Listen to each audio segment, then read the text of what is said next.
আসসালামু আলাইকুম, আদাব। একটি বিয়ে নিয়ে সমগ্র বিশ্ব মোটামুটি তুলফার হয়ে যাবে, বিশেষ করে যে বাংলাদেশের মিডিয়াগুলো এবং কিছু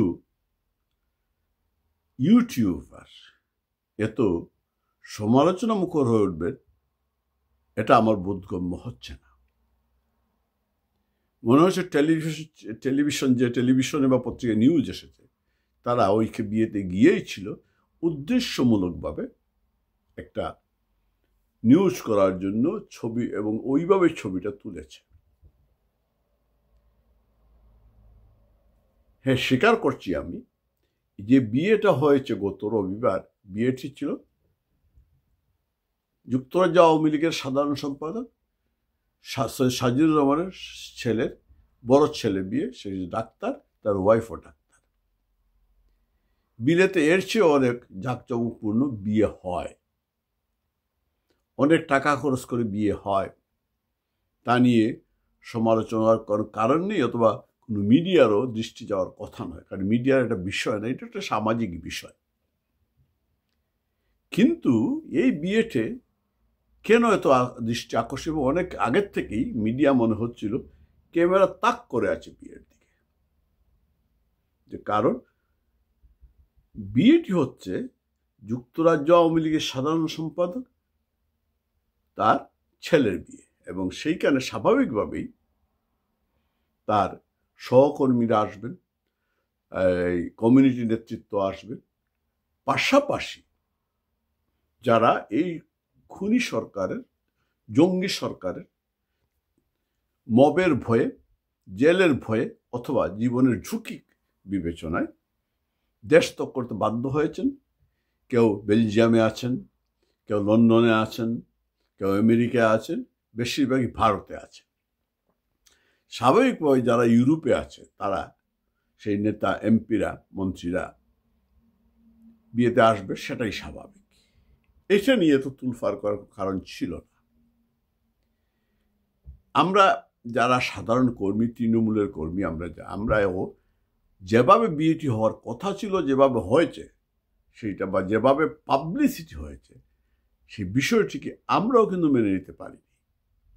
আমাদের কাছে মনে হয়েছে এই বিয়েটি হতে পারত, অনেক লোক নিয়েই হতে পারত, আরও জাঁকজমকপূর্ণ না হলেও চলতো, তবে মানুষ হবে না কেন? যেহেতু তিনি একজন রাজনৈতিক ব্যক্তিত্ব, সাজিদুর রহমান ফারুক, দুষ্ত্রুটি সব রাজনৈতিক ব্যক্তিত্ব হলেই দুষ্ত্রুটি থাকবে, এটা স্বাভাবিক। তার দুষ্ত্রুটি যাই থাক না কেন, তার তো একটা রাজনৈতিক বর্ণাঢ্য জীবন আছে, তার অনেক সহকর্মী আছেন। আর তিনি যে সিলেটের যে গ্রাম থেকে এসেছেন, সেই গ্রামের প্রচুর ব্যাপক লোকজন, বিশাল এক জনগোষ্ঠী এই দেশে বসবাস করে। গ্রামটির নাম হচ্ছে সৈয়দপুর, এবং তিনি এবং তার ওয়াইফ বিভিন্ন কমিউনিটির সাথে যুক্ত আছেন। সেবাইকার, এবং তিনি চেয়েছেন তার বড় ছেলের বিয়েটি একটু জাঁকজমকপূর্ণ হোক, সবাই অংশগ্রহণ করুক, এবং এটা একটা প্রচার হোক যে অমুকের ছেলের বিয়ে হচ্ছে। এটা হয়, এটা অনেকেরই হয়। সমাজের কর্তা ব্যক্তি, তারা যারা রাজনৈতিক ব্যক্তিত্ব থাকেন, বড় বড় ব্যবসায়ী থাকেন, তারা চান যে আমার একটা অনুষ্ঠান হবে, সেটা সবাই জানুক, সবাই একটা বলুক না অমুকের ছেলের, অমুকের মেয়ের একটা বিয়ে হয়েছে, যাকে বলে বিয়ে। তিনি তার প্রচার হয়তো ইতিবাচকভাবে চেয়েছিলেন, কিন্তু বিষয়টি চলে গিয়েছে নেতিবাচকভাবে, উল্টা হয়ে গিয়েছে। উল্টা হওয়ার কারণে, এবং বিয়ের যে প্যাটার্ন শেষ পর্যন্ত দাঁড়িয়েছে, যেভাবে সেলফি তোলা হয়েছে, যারা উপস্থিত হয়েছেন তাদের কারণে এই মুহূর্তে নেতাকর্মীরা কষ্ট পেয়েছে। স্বাভাবিক, কারণ দেশে, বিশেষ করে দেশে যারা নেতাকর্মীরা এই মুহূর্তে জেল খাটছে, পুলিশের নির্যাতন সহ্য করছে, মারা যাচ্ছে, তাদের মা বাবারা নির্যাতনের শিকার হচ্ছেন শুধুমাত্র আওয়ামী লীগ করার কারণে। যারা এই মন্ত্রী এমপিদেরকে বানিয়েছিল গত 15 বছর, বা এই যারা এইদেরকে নেতা বানিয়েছে, এমপি বানিয়েছে, তারা স্বাভাবিক কষ্ট পেয়ে যে এই মুহূর্তে এইভাবে না করলেই হতো, হ্যাঁ বিয়ে হোক, লোকজন আসুক, কিন্তু এত বর্ণাঢ্য করার প্রয়োজন ছিল না। এটা একটা সামান্য বুদ্ধি মাথায় থাকলেই এটা করা যায়। এই জন্য আমি যে বলি বিএনপি আর যা আওয়ামী লীগ হচ্ছে মাথা মোটা, এদের নেতাদের মাথাটা বেশি মোটা। এরা এরা প্রচারটা বেশি চায়, নেগেটিভ অর্থ হলেও তারা প্রচারটা চায় এবং কথা বলতে বড় ভালোবাসে।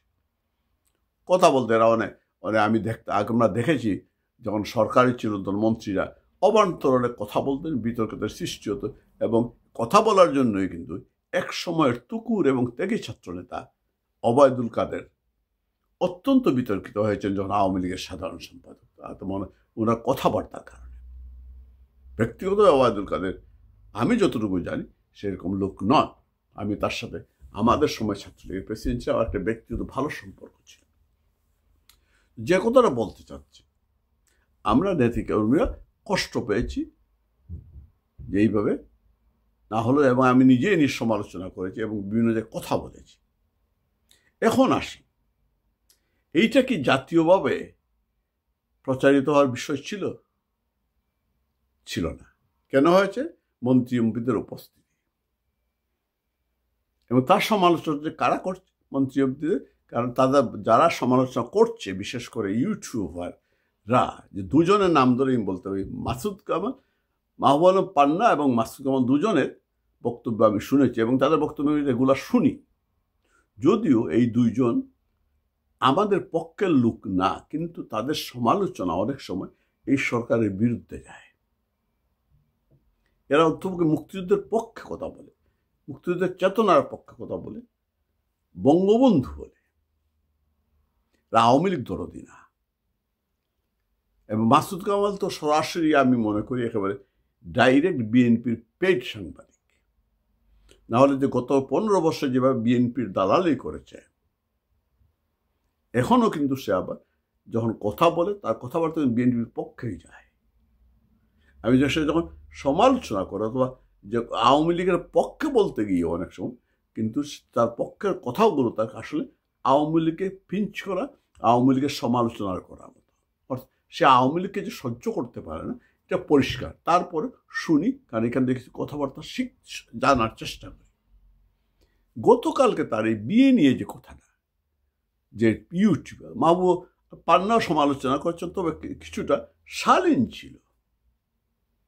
কিন্তু মাসুদ কামাল যে অশালীনভাবে সমালোচনা করেছে এবং উস্কানি দিচ্ছে ওইসব মন্ত্রী এমপিদের যেখানে পাবে সামাজিকভাবে বেজ্জত করার জন্য, অপদস্থ করার জন্য,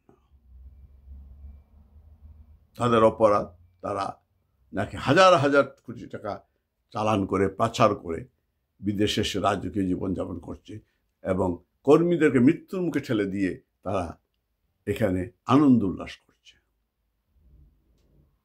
তারা দুর্নীতি করেছেন কি না আমি সেটা, অনেক দুর্নীতি অনেকেই করেছেন, অনেকেই করেননি। সবাই যে দুর্নীতি করছে এমন কথা নয়। সবাই যে টাকা পাচার করেছে তা তো কথা নয়। আদৌ টাকা পাচার হয়েছে কিনা তাও তো প্রমাণিত নয়। শুধু অভিযোগ মানেই দোষী সাব্যস্ত হয়ে যায় না, অপরাধ হয়ে যায় না। আইনে কি বলে?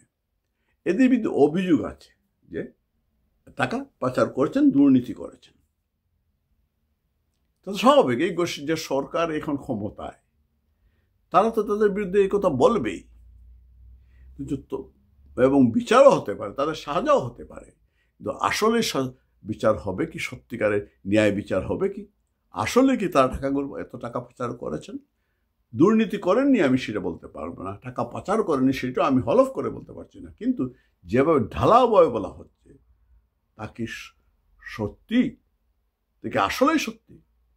প্রমাণ না হওয়া পর্যন্ত যদি সুষ্ঠু এবং নিরপেক্ষ বিচারের মাধ্যমে কোনো ধরনের হস্তক্ষেপ ছাড়া যদি নির্বাচন, যদি ক্যামেরা ট্রায়াল, মিডিয়া ট্রায়াল ছাড়া, এখন তো মিডিয়া ট্রায়াল চলছে, এখন কোনো বিচারই হয়নি, কোনো বিচার শুরু এবং তদন্তই শেষ হয়নি। এখন মিডিয়ার এবং মাসুদ কামালের কালকের এইটা ছিল মিডিয়া ট্রায়াল, সম্পূর্ণ সবরদিতা। মাসুদ কামালের যেভাবে কথা বলে, যখন নিজেরাই তো মিডিয়া ট্রায়ালের বিরুদ্ধে কথা বলে, আবার নিজেরাই মিডিয়া ট্রায়াল করেছে কালকে। আমার কাছে মনে হয়েছে কেন জানি ব্যক্তিগত আক্রোশ রয়েছে ওই মন্ত্রীদের কারো না কারোর প্রতি মাসুদ কামালের। আমার কাছে যেহেতু হাসান মাহমুদ তথ্য উপদেষ্টা সব মন্ত্রী ছিলেন, আমার ধারণা হাসান মাহমুদের উপরে তার কোনো ধরনের ক্ষোভ রয়েছে, ব্যক্তিগত জিজ্ঞাসা রয়েছে, নতুবা এভাবে সে কথা বলতে পারত না। আমি যদি প্রশ্ন করি, উনি যে মাসুদ কামাল যে দেশে ওনারা আছেন এখন, তারা এই দেশটিতে মব হয় না। এই দেশে চাইলেই কেউ কাউকে অপদস্থ করতে পারে না। এই দেশে আইনের শাসন আছে, বিচার হয়, সঠিক বিচার হয়, মিডিয়া ট্রায়াল হয় না। সুতরাং উস্কানিতে কোনো কাজ হবে না। তারা দেশ থেকে আসবে না কেন? দেশে যে বর্বর শাসন চলছে, ইউনূসের বর্বর শাসন, সেই বর্বর শাসনে দেশে অবস্থান করা কি সম্ভব? চাইলে কি তারা এখন দেশে যেতে পারবে? মাসুদ কামাল গ্যারান্টি দিতে পারবে এরা বিচার যদি আজকে দেশে গিয়ে আত্মসমর্পণ করে, তাদেরকে ন্যায় বিচার পাবে, তাদের উপরে আক্রমণ হবে না, তাদের উপরে মব হবে না, তাদের জীবন সংশয় হবে না। এই যে তাদের বাড়িঘর জ্বালিয়ে দেওয়া হয়েছে, পুলিশের বেষ্টনীতে গ্রেপ্তারকৃত ব্যক্তিদের আক্রমণ হয়েছে, জামিন পাওয়ার পরেও, হাইকোর্ট থেকে জামিন নিয়ে আসার পরেও তাকে মেরে, একজন এমপিকে, সংসদ সদস্যকে মেরে, ডাক্তার তিনি সম্মানিত এবং তাকে আবার পুলিশের হাতে দিয়েছে। এটাকে আদালত অবমাননা নয়? কোন ভরসায় লোকগুলো দেশে যাবে? আর আওয়ামী লীগের কাকে নেতা বানাবে না বানাবে, আওয়ামী লীগের নেতা কর্মীরা কাকে নেতা মানবে না মানবে, সেটা আওয়ামী লীগের বিষয়। তুমি মাসুদ কামাল বলার, তোমার তো চুলকায় কেন, এত জ্বালা কেন? আমরা কষ্ট পেয়েছি, তার মানে এই নয়। যেভাবে উলঙ্গভাবে অসভ্যের মতো সমালোচনা করে উস্কে দেওয়ার চেষ্টা করেছে, দিন কি আসবে না মাসুদ কামাল? দিন আমাদেরও আসবে, তখন বোঝা যাবে। তাই চুলকানিটা কমান, পারলে দাউদের মলম লাগান, যা অন্তরে যে জ্বালা মেটানোর জন্য ব্যবস্থা করেন। মাথায় যদি বেশি গরম হয়ে থাকে বরফ দেন, তাইলে মাথায় কাজ করবে, আর মলম দেন, চুলকানিটা কমবে। সবাই ভালো থাকুন। জয় বাংলা।